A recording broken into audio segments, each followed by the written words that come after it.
মটনের কিমা খুব সুন্দর স্টাফিং, খুব ভালো লাগলো। আমরা লোভে পড়ে ফিশ ফ্রাই অর্ডার করে দিলাম।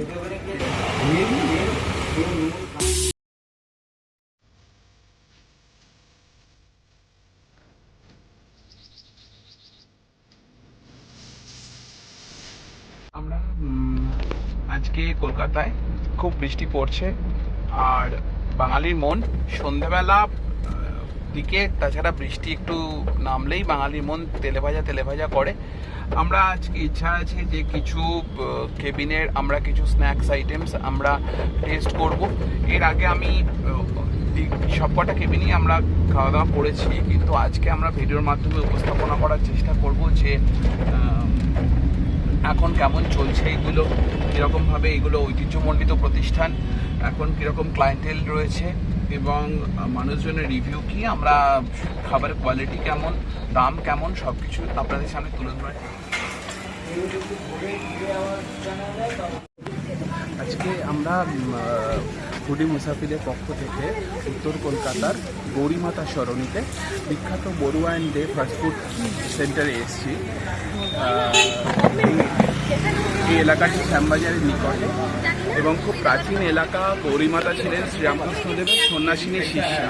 এখানেই তার নিকটে তার প্রতিষ্ঠিত শারদেশ্বরী আশ্রম আছে।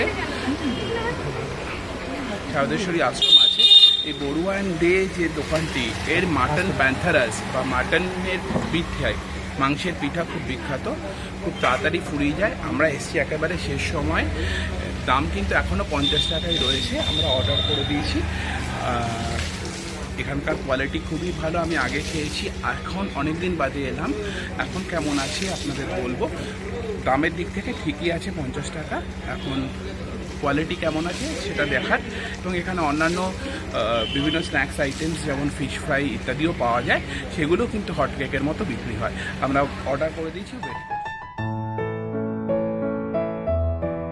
মানে গরম গরম মাংসের পিঠে প্যান্থারাস চলে এসছে, মুচমুচে হয়েছে এবং ভিতরটা আমি দেখাবো, পুরো মাটনের পুরে ভরপুর এবং সাথে কাঁচা পেঁয়াজ দিয়ে দেওয়া হয়েছে। আমরা এখন দেখে নিই কেমন খেতে। ভর্তি মটনের কিমা খুব সুন্দর স্টাফিং, একদম পুরো ভর্তি, খেতে খুব ভালো হয়েছে, মুচমুচে হয়েছে, অল্প অল্প বর্ষা পড়েছে, খুব সুন্দর লাগছে পরিবেশটাও।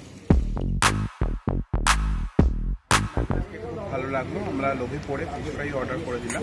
ফিশ ফ্রাই 70 টাকা করে এবং আমি দেখাচ্ছি কোটিং রয়েছে একটা, খুব পুরো কোটিং নয়, মাঝারি কোটিং, কিন্তু মাছ রয়েছে, মনে হয় এরা বাসা মাছ ইউজ করে।